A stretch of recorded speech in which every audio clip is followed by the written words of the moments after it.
Computer Science and Engineering Department from DY Patil College of Engineering, Kasba Bauda, Kolhapur. We are total 5 members in our group, and group members are as follows: myself, Asharafraza Desai, Varad Belwalkar, Karan Mali, Chinmay Pisal, Swati Biradar. So let's begin our presentation with the introduction. So our title of our project is Platform as a Service. Platform as a Service is a cloud computing model that provides a complete development and deployment environment for applications. It offers a variety of features including on-demand containers, labs for learning various operating systems, custom lab for conducting quizzes, and deployment platforms. It also provides modular storage services. So let's begin with the problem statement. Design and Our problem statement of our project is design and develop a platform for learning assessment, addressing distributed architecture, testing tools, usage, access, and resource sharing. So I would like to explain what are the objectives of our project. So objectives are as follows: to simplify application development with on-demand containers and tools, expediting project initiation and reducing the resource provisioning complexity, in enabling hands-on experience with distributed systems and tools like Ansible, enhancing learning comprehensions and practical skills. What are the features we are going to provide in our project are as follows. We will be providing on-demand containers to the user for development or learning purposes. We will be providing labs for learning various operating systems, and also we can develop the custom labs for conducting quizzes.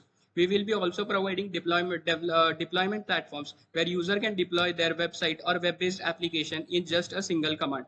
We'll be also providing modular storage services through Docker volumes. What are the major features of our project? That is, we provide recovery from failures and concurrent request access by making use of Nginx secure workflow by minimizing the possible attacks such as DDoS attack. We will be providing well-tested Docker images with providing integrity of data. And for security, we will be providing TLS authentication. So secure workflow is also provided by using a cookie-based session and minimizing all the possible attack. The project is in continuous integration, so there is no downtime. So myself, Varad Belwalkar, and I will be starting with the system architecture, like what we are exactly implementing. So as you can see, we are having this entire workflow starting through Nginx. So our request handling mechanism is through Nginx, which is going to establish HTTPS connection with the clients that we have. And the Golang server connection with the Nginx is through plain HTTP, which will be fast enough to provide fast accesses for the clients. And our main container access is going through Golang server using security authentications, using a session mechanism done through Redis instances. And Python server actually is for giving access to a web-based terminal access, and MongoDB is actually for storage mechanism where user credentials will be stored. And Docker, as we are seeing here, through Macmillan driver, we are going to provide direct container access to the clients on the host network itself, so that applications using a session mechanism done through Redis instances. And Python server actually is for giving access to a web-based terminal access, and MongoDB is actually for storage mechanism where user credentials will be stored. And Docker, as we are seeing here, through Macmillan driver, we are going to provide direct container access to the clients on the host network itself, so that. So here is a desktop demonstration, the Linux client part. This is the client and this is the server running. So basically what will I do? First of all, I will log in, and shortly we'll receive our own NOTV. So I will go here, get this OTP. So we are logged in our server, and right now I will start some containers to showcase how it actually works. So suppose containers start or run, let's say Python. So when I just press enter, this is actually SSH command is for accessing the file system of that particular container from the VS Code itself, but we don't require that right now. We'll just press enter and I'm in the Python environment. So if I just Python or Python 3, I'm into the Python environment. So I can just exit out of it using this command, and this is the complete Python environment. If I exit and show which containers are currently running, so this one is currently running, which is I just started. So this is the Linux client part. The same works on the Windows, the same thing works on the Mac system.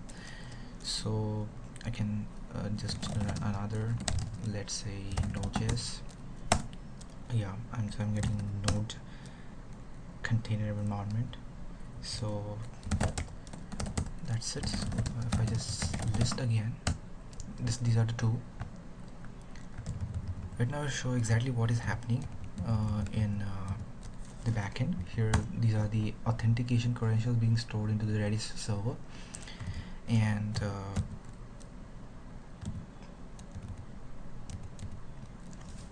when I find the user information is stored in the MongoDB. So here is the complete schema that I've defined, and each container ID is there, and whether it is running or not, and what port it is accessing. So basically, port configuration is required for the external devices. It will work in the current network itself, but if you run the containers directly onto a machine without a Mac VLAN driver, then we require port forwarding, without which it is not possible. There is an universal driver which I tried to implement, but that didn't work out correctly. Sometimes it works, sometimes it didn't. So port forwarding is required whenever Mac VLAN driver is not in use. So this is just a backup that is been maintained, and if I just show the containers running in this background like this. So these are the two containers which have been instantiated, and the user is actually accessing these containers. These are totally secure, only the particular user can access it, no one other. So this is a simple client part, but under the hood a lot of things are going on, like our authentication mechanism is robust. It will only authenticate, it will only authorize the right user with the right session ID, as well as through JWT only. So that was the client part for the Linux. Now I will move ahead to the client part available on the Android Linux, in the Android. So I'll close.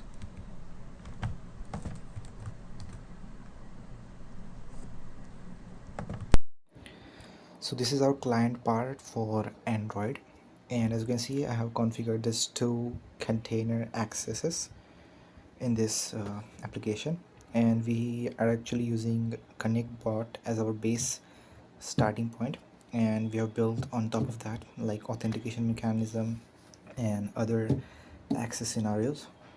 So let me show you. When I access this, it is asking for the password authentication, because currently I'm enabling the password authentication, but we can totally disable it and use only RSA based authentication, where a key will be received in the Android client part, and it will be automatically be pasted over here whenever I'm connecting. So user don't need to do anything, he just need to just click and wait for the access within 2 to 3 seconds he will be accessed. So he'll get the access. I will write the password, and I just got the access. So I can go back, I can go again, and the session is still there. And this is actually for the Python. So if I just run Python 3, yeah, he got the access. So anyone can do this, and he will get the runtime environment he wants. So suppose he needs some quick access to any of the runtime environment like Python, Node.js, GCC or G++, or anything else, he can access it through his mobile and do the job that he requires to do immediately, without requiring any PC or anything in the front. So I can literally even run the machine learning model from here, and I don't have any problem. And the interesting part is all the information will be stored so that the user will be able to access this entire environment later from his PC. And you can say that this is kind of synchronized state. I'm accessing it just through different clients. And even we provide storage based accesses with which the information will be stored into those volume which will be persistent even after the container gets destroyed. So I can do this exit like this. I can go into the Node.js environment and I will have still the same thing. So this was the Android part. Thank you.